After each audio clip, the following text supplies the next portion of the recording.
Entonces ya tenemos el primer factor, causa número 1. ¿Por qué Adán y Eva fracasó? Porque fueron oidores olvidadizos. Y hay gente que aún escuchando la palabra dice, ¿qué le importa? Y si me voy al infierno soy yo. ¿Y a ustedes qué les importa? Si al final mi vida es mi vida. Mire, hermano, hay gente tan orgullosa, arrogante, que sabiendo la consecuencia que le va a venir, y aún son orgullosos y arrogantes delante de Dios. ¿Estamos? Pero hay un pasaje en la Biblia, primer libro de Samuel, capítulo 15, versículo 22. Porque tenemos otro problema, que hay gente, hermanos, que son buenos para ayunar, orar, vigilar, pero el problema está a la hora que se les predica la palabra, ya no quieren ser hacedores de la palabra. Primer libro de Samuel, capítulo 15, versículo 22. ¿Tiene? Y dice su Biblia, y Samuel dijo, ¿se complace Jehová en tantos holocaustos y en víctimas como en que obedezcas a qué?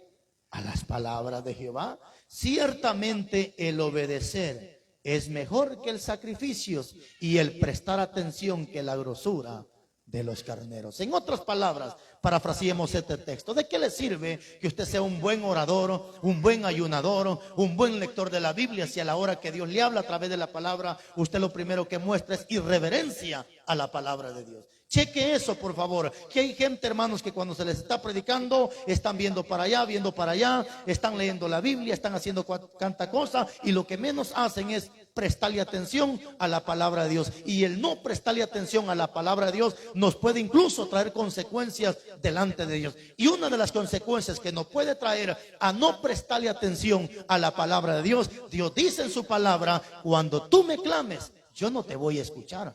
Y aunque te levantes de madrugada, tampoco te voy a responder. Al contrario, dice Dios, cuando les vengan todos los males a ustedes, yo me voy a reír de ustedes, porque cuando yo les hablé, dice Dios, ustedes no prestaron atención. Cuando yo les estuve llamando, ustedes no quisieron oír. Ahora viene Dios y dice, parafraseando el tema, eso sembraste, eso vas a cosechar. No prestaste atención cuando Dios te habló. Escucha bien. Y ten en cuenta que tampoco Dios te prestará atención en el momento que tú le clames a Él. Entonces, mis amados hermanos, ese es el punto número 1 para que entendamos este mensaje, porque mucha gente está fracasando en estos tiempos peligrosos, porque son oidores y no hacedores de la palabra. ¿Estamos? Tenemos otro personaje en la Biblia. Otro personaje en la Biblia, y este personaje es el rey Saúl. Saúl también tuvo su fracaso en la vida cotidiana que él tenía, y algunos han pensado que Saúl fracasó porque fue llamado por los hombres. No, mi hermano, tenemos que tener muy en cuenta que a Saúl no lo llamaron los hombres, a Saúl lo puso Dios. Quien pidió rey, sí es cierto, fue la gente, pero nunca la gente dijo queremos a Saúl. Simplemente la gente pidió rey y Dios le dijo a Samuel, te vas a ir para allá y vas a encontrar un muchacho así y a ese me lo vas a ungir porque a ese yo lo he elegido como rey. Entonces la gente pidió rey, pero quien lo puso como rey a Saúl no fue la gente, sino que fue Dios. Pero no me interesa eso, lo que me interesa, ¿por qué Saúl fracasó en el ministerio tan precioso que se le había dado? Por cierto, el primer rey llamado en la tierra para que guiara al pueblo de Israel. Vaya conmigo a la Biblia, por favor. Primer libro de Samuel, capítulo 10, versículo 8. Primer libro de Samuel, capítulo 10, versículo 8.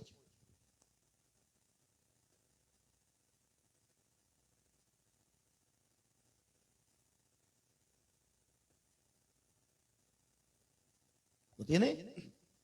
Y dice su Biblia: y luego bajarás delante de mí a Gilgal. Entonces, dice Samuel, descenderé yo a ti para ofrecer holocausto y sacrificar ofrendas de paz. Espera, ¿cuánto le dijo? 7 días, hasta que yo venga a ti y te enseñe lo que has de hacer. Ok, déjelo ahí nomás un momentito. ¿Cuál es la orden que se le está dando a Saúl?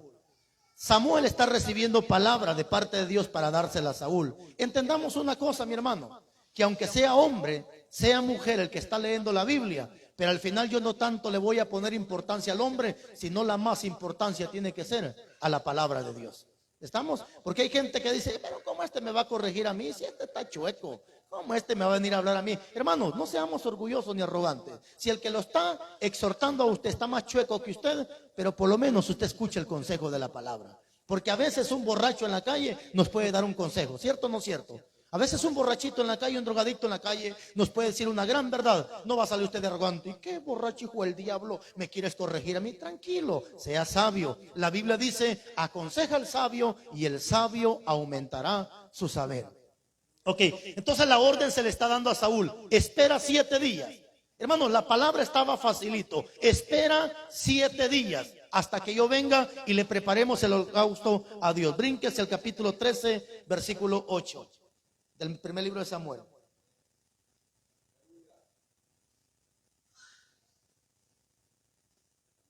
Primer libro de Samuel, capítulo 13, versículo 8. ¿Estamos? Y esperó 7 días conforme al plazo que Samuel había dicho. Pero Samuel no venía a Gilgal y el pueblo se le desertaba. Entonces dijo Saúl, traedme holocausto y ofrenda de paz. Y ofreció el holocausto. Y cuando él acababa de ofrecer el holocausto, he aquí Samuel que venía, y Saúl subió a recibirle para saludarle. Entonces Samuel dijo, ¿qué has hecho? Y Saúl respondió, porque vi que el pueblo se me desertaba y que tú no venías dentro del plazo señalado y que los filisteos estaban reunidos en Micmas. Me dije, ahora descenderán los filisteos contra mí Gilgal, y yo he implorado el favor de Jehová. Me esforcé pues y ofrecí el holocausto. 13. Entonces Samuel dijo a Saúl, locamente has hecho. No guardaste el mandamiento de Jehová que él te había ordenado, pues ahora Jehová hubiera confirmado tu reinado sobre Israel para siempre. Mas ahora tu reinado no será duradero. Jehová ha buscado un varón conforme a su corazón, al cual Jehová ha designado para que sea príncipe sobre su pueblo, cuanto tú no has guardado lo que Jehová te había mandado. ¿Cuál fue el pecado que Saúl cometió? El pecado que Saúl cometió se llama impaciencia. La impaciencia es lo que se contraopone a la paciencia, que es un fruto del Espíritu Santo.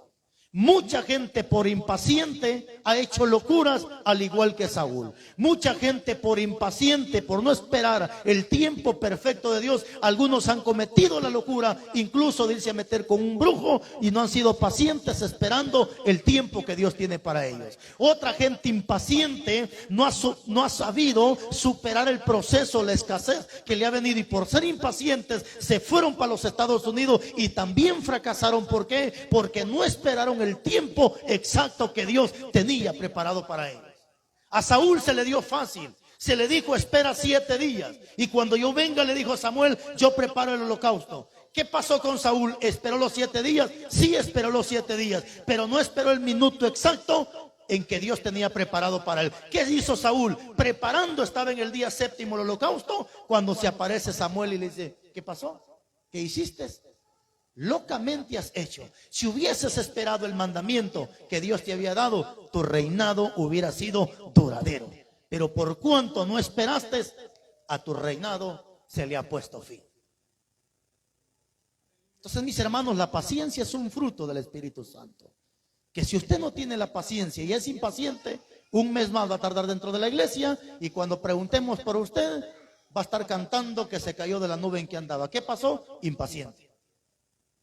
Es que ya esperé, pastor. Hermano, ¿qué esperó usted? Si Abraham tuvo que esperar más de 90 años, 100 años para esperar la promesa. Hombres en la Biblia que tuvieron que esperar cuánto tiempo para esperar lo que Dios les había prometido. El problema es que muchas veces nosotros venimos del mundo y venimos mal acostumbrados, que cuando en la casa le pedimos a papá y a mamá, le tronamos los dedos. Desgraciadamente venimos al evangelio y le pedimos algo a Dios, queremos también tronarle los dedos a Dios para que se haga como yo digo, cuando la Biblia me enseña y dice, hágase tu voluntad, no la voluntad nuestra. Entonces seamos pacientes, porque por la impaciencia muchos han cometido locura y se han ido de la iglesia. ¿Cuál fue su motivo de su fracaso? La impaciencia, por no esperar el momento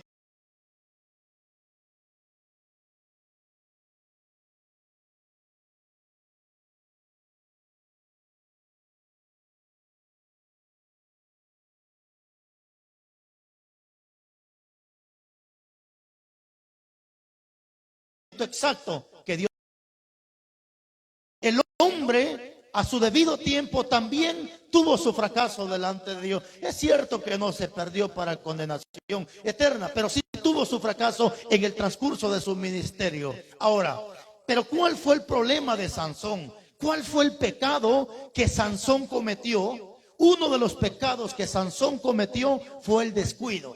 Pastor, ¿y por qué el descuido? Porque en Levítico capítulo 21 dice la Biblia que ningún sacerdote o ningún siervo de Dios tenía que acercarse a un animal muerto o a una persona muerta. Era la ley que se le había dado a los sacerdotes o a los hombres de Dios. ¿Qué pasó con Sansón? Dice la Biblia que él mató un león. ¿Se acuerdan de esa historia?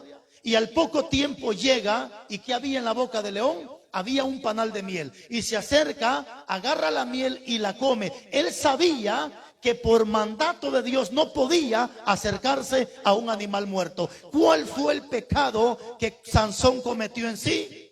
El descuido, la autosuficiencia. Pensando porque como yo soy Sansón, como soy Carlos Rivas, como predico, como canto, como voy a las campañas, ¿para qué oro? ¿Para qué ayuno? ¿Para qué vigilo? Si yo ya soy Carlos Rivas. Tengamos cuidado, porque Sansón, Sansón, el hombre más fuerte de toda la tierra, tuvo su fracaso, y uno de los errores que él cometió fue el descuido.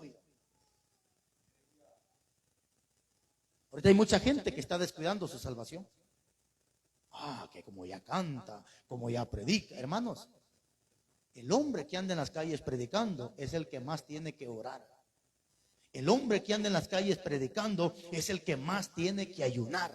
Es el que más tiene que estar humillado delante de Dios. ¿Por qué? Porque no vaya a pensar usted que allá afuera usted anda coqueando a una gallina o a un pollo o a un guajolote, un chompipe. Hermanos, usted está coqueando al diablo, que el Señor lo reprenda.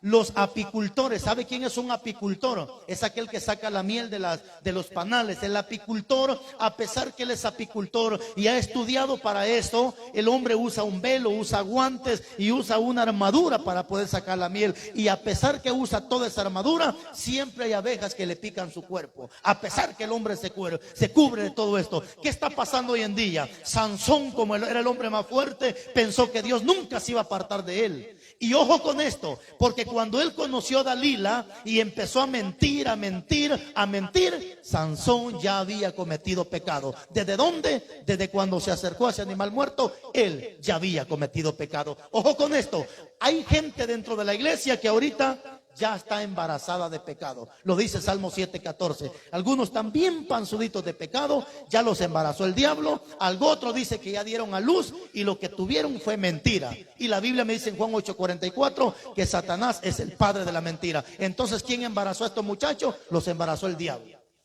Algunos, dice la Biblia, ya dieron a luz pecado. Eso significa que cuando Saúl vino a cometer su pecado con los amalecitas, él ya había cometido pecado anteriormente. Saúl ya venía embarazado de pecado. Significa que aquí con los amalecitas, cuando Dios le dijo: mátame a todos, hasta los de pecho, y no me dejas a ninguno vivo, y él dejó a Agar y dejó lo más gordo, él no pecó ahí. Él ya había pecado anteriormente. ¿Cuándo? Cuando fue impaciente en no esperar al siervo de Dios.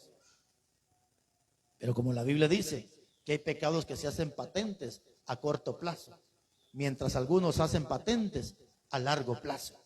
Algunos pecados ya fueron sacados a luz dentro de muchas congregaciones. Algunos están en proceso de que ya van a ser sacados a luz dentro de la congregación. Entonces tengamos cuidado, hermano, que porque yo soy Carlos Rivas, no vaya a pensar que no necesito orar. Soy el que más tengo que estar en oración, soy el que más tengo que estar en ayuno, soy el que más tengo que estar en la búsqueda. Porque si Sansón descuidó y perdió, porque sí perdió, hermano, porque al final pues perdió su vida, pero fue salvo, ¿cierto? Pero tuvo su fracaso en el ministerio. Ahora, dentro de la vida cotidiana que tenemos, hay mucha gente que está descuidando su salvación y su comunicación delante de Dios. Hermanos, tenemos líderes que tienen más de un año los ingratos de no sacar sus 3 días de ayuno de corrido. Tenemos evangelistas que tienen más de 4 meses de no sacar por lo menos 2 días de ayuno de corrido. Tenemos gente que piensa que porque ya predica, ya canta y ya dice Ribi canta, Ribi saya, piensa que con eso ya la tiene hecha y no necesita orar ni ayunar. Cuando la Biblia me enseña en el capítulo 26, 41 de Mateo: velad y orad para que no entréis en tentación. ¿Qué me está diciendo la Biblia? Que mientras yo me mantenga en velación, en oración y en búsqueda, yo no voy a entrar a la tentación del pecado. Descuide la oración, descuide la lectura, descuide el ayuno y usted solito se mete al pecado. No lo metió el diablo, usted solito se metió. Por eso dice, velad y orad para que no entréis en tentación. Tenemos todos esos factores, mis hermanos. Pero de repente se presenta otro factor que ha hecho que muchos ministros sean derribados en la vida de cotidiana, que quedaron emplasmados en la Biblia, y ese factor se sigue metiendo dentro de las congregaciones. Ese factor que hizo que Satanás fracasara. Hermano, es que ahí está el problema. Si Satanás, siendo Satanás, fracasó, ¿quiénes somos nosotros para que si nos descuidamos no fracasemos en la tierra?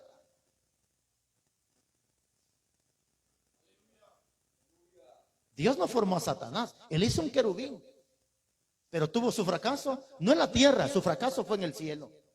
¿Cuál fue uno de los factores que hizo que Satanás fracasara? La Biblia resalta, capítulo 28 de Ezequiel.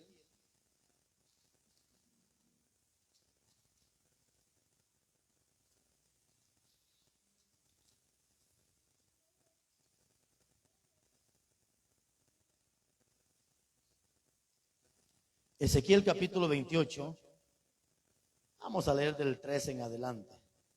Ezequiel 28, 13. En el Edén, en el huerto de Dios estuviste.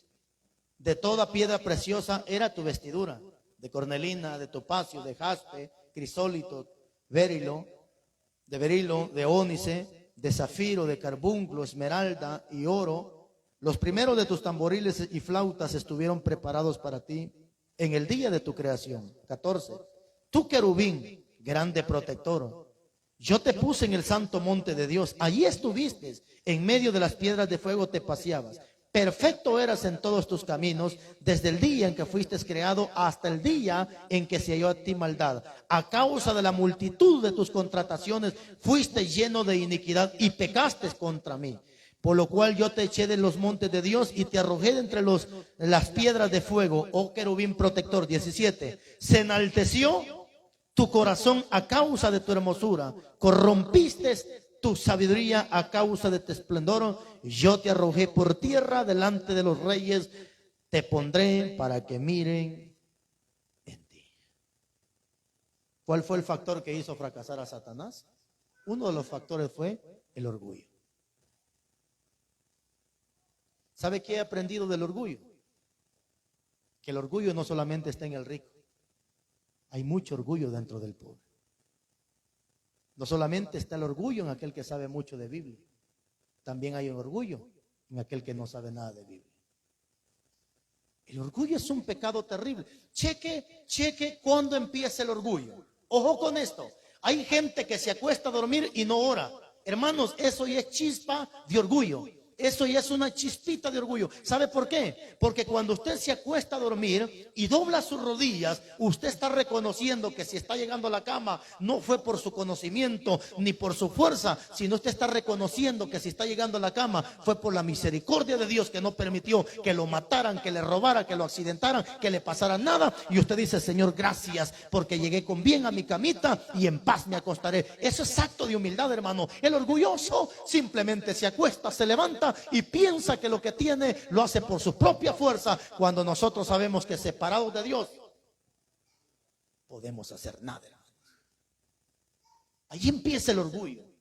¿Cómo también se refleja el orgullo? El orgullo se refleja cuando usted le llama la atención a una persona y esta persona, en vez de agachar su rostro y decirle: hermano, gracias por el consejo que me está dando, esta persona lo que hace es ponerse con usted y buscarle un pretexto para decir que él no fue el culpable, que al final él es inocente, cuando él sabe que es culpable de lo que se le acusa.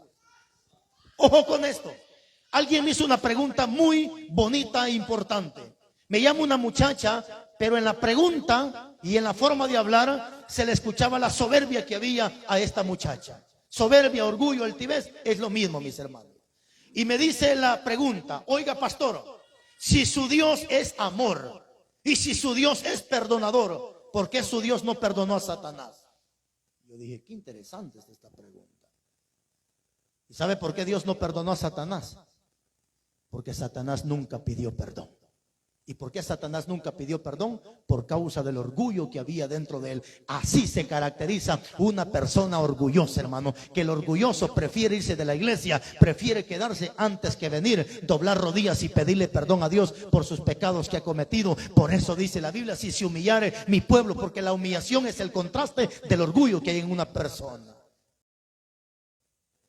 El orgulloso prefiere irse. El orgulloso prefiere dejar todo antes que venir, doblar rodillas y pedirle perdón a Dios. Y ese fue uno de los factores que Satanás cometió, que el orgullo no le hizo, porque usted no encuentra ningún registro en la Biblia que Satanás haya pedido perdón. Y como no pidió perdón, tampoco Dios lo perdonó. De la misma manera pasa hoy en día. Hay gente que Dios quiere perdonarlo y Dios está dispuesto para perdonarlo. Pero ¿qué pasa? Como la gente no pide perdón, pues tampoco Dios los perdona.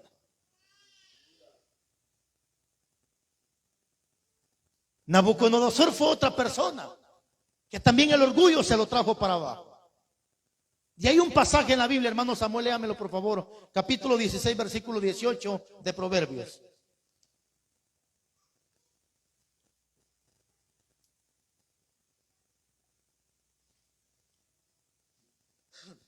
(16, 18 de Proverbios).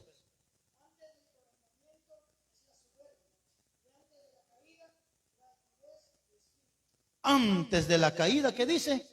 La altivez y la soberbia. Eso significa, hay una versión lenguaje actual que se lo explica mejor. Y en la versión lenguaje actual claramente dice que nadie cae sin que antes se manifieste el orgullo en esta persona. Satanás fracasó porque se le metió el orgullo. Nabucodonosor fracasó por causa del orgullo. Y dentro de la iglesia ahorita hay gente, unos que están a punto de fracasar y otros que ya fracasaron. La razón, el orgullo. Cheque el orgullo aún dentro de los matrimonios. Es tan orgulloso el hombre que sabiendo que él cometió la plancha o el error en su matrimonio y prefiere dormirse en una cama y la mujer en otra cama antes que él reconocer que fue el culpable y venir y decirle a la esposa: mi amor, perdóname, fallé, pero trataré la manera de no volverlo a hacer. Perdóname, mi amor. Aún el hombre fue el culpable y todavía la mujer estaba de rogarlo, va a rogarlo, y él todavía el orgulloso. No. Pues siga con ese orgullo. Allá va a conocer al diablo y a van a conocer. Entonces son factores que están llevando a la gente al fracaso, el orgullo, hermano. Cuando hay orgullo ya no se deja aconsejar a la persona, pero cuando la persona es humilde, no ve quién es el que lo está aconsejando, simplemente escucha y recibe el consejo. A veces nos ha tocado ser reprendidos por niños jóvenes en la vida. Yo no sé si a usted, a mí me ha tocado que en algunas ocasiones niños o jóvenes me han dado un consejo, pero como la Biblia me enseña en Proverbios capítulo 9, que aconsejas al sabio y el sabio aumentará su saber. De repente dice en el 9:6, y ese es un consejo. Usted conoce a un impío. ¿Quién es un impío? Alguien que se opone a la Biblia, alguien que no quiere saber de la Biblia, que le contradice la Biblia. Y usted no quiere manchar sus vestiduras, mejor ya ni visite a esa persona, porque dice el 9:6 de Proverbios que no reprendas al impío si no quieres que tu vestidura se llene de mancha. ¿Qué me está dando a entender ahí la Biblia? Porque hay gente que ya no recibe la palabra. Voy a ir a enojarme con él, voy a ir a pelear con él. Al final, ¿quién termina enojado? Y peleando yo. ¿Cómo me vine? Con mis manchas en mi vestido. ¿Por qué? Porque vengo peleando. Desgraciado, ojalá se muere y se lo lleve el diablo. Terminé pecando y terminé echándole manchas a mi vestimenta. Entonces son los factores que han hecho que mucha gente fracase en el evangelio. Voy terminando. Tenemos otro hombre en la Biblia que fracasó, y este hombre se llamó Judas. Judas andando con el mejor maestro, Judas andando con la mera teología a la par de él. Porque si hablamos de teología, Cristo es la mejor teología que existe, es la mejor enseñanza del Padre, y Él es la enseñanza de la palabra, es la esencia de la palabra. Pero sin embargo, Judas caminando con el maestro, al final Judas fracasa. ¿Y qué pasó? Si andaba con el maestro, caminaba con el maestro. Judas echaba fuera demonios, aunque usted no lo crea, porque él fue mandado juntamente con los 70 de dos en dos. Y cuando Judas regresa, el hombre regresa contento. Señor, mira, los demonios se van y se sujetan. Tranquilo, no se alegren porque los demonios se van. Alégrense porque su nombre está inscrito en el libro de la vida. No se alegre porque predica, canta, etcétera, etcétera. No, nuestro gozo más grande es que nuestro nombre está en el libro de la vida. Si es que está en el libro de la vida, ¿verdad? Entonces, ¿pero qué le pasó a Judas? Judas tuvo uno de los factores que lo llevó a su fracaso. Y el factor número uno que resalta en la vida de Judas es la avaricia. El amor hacia el dinero. En el capítulo 12 de Juan, llega una muchacha y le derrama el perfume en los pies a Jesús. Judas se opone y dice: Señor, ¿cómo permites que ese perfume sea derramado en tus pies? Y eso es carísimo. ¿Por qué mejor no agarramos ese dinero y se lo damos a los pobres? Pero el mismo texto dice que Judas no lo decía porque se compadeciera de los pobres, sino porque metía la mano en las ofrendas, un poco para Cristo y un poco para Judas. Un poco para Cristo y un poco para Judas. Hay gente que va a fracasar dentro del evangelio. Ojo, porque la avaricia ya entró en él. Mandan ofrendas para la iglesia y se la clava. Mandan ofrendas para la iglesia y se la clava. Mandan ofrendas para la iglesia y se las come. Y de repente el hermano se va. ¿Qué habrá pasado? Lo que pasa es que él ya venía embarazado de pecado. Ya se había hasta clavado algunas ofrendas que habían mandado y no las entregaba porque la avaricia ya estaba en él. La avaricia fue la que se metió en Judas. No se conformó solo con robarse, sino que ahora viene y vende al maestro.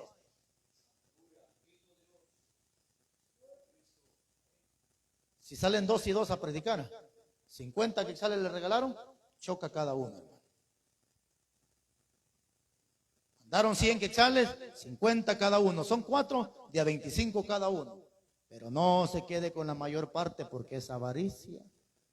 Y mañana usted va a estar allá donde nunca quiso estar. ¿Y por qué? ¿Qué le habrá pasado al hermano si tan bueno que era, tan bonito que predicaba? Sí, pero usted no vio que había avaricia en él. Y esa avaricia fue causa de tropezadero y fracasó en su ministerio.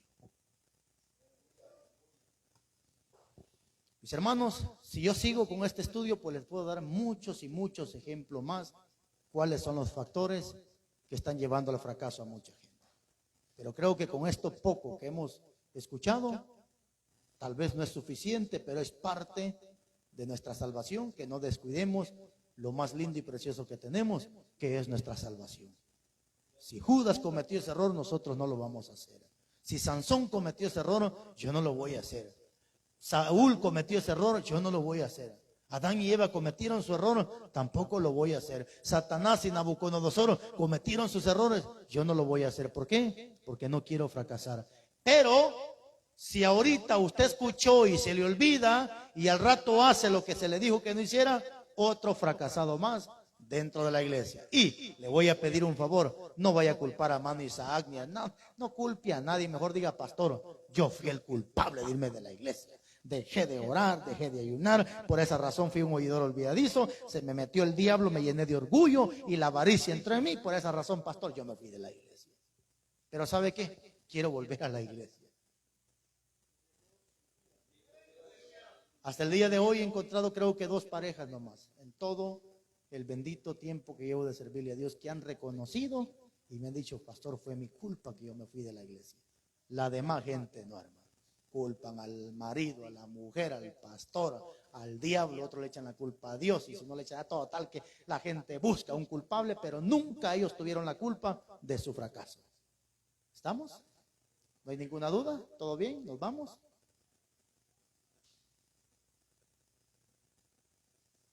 Fue rápido el mensaje, hermano. ¿Todo bien?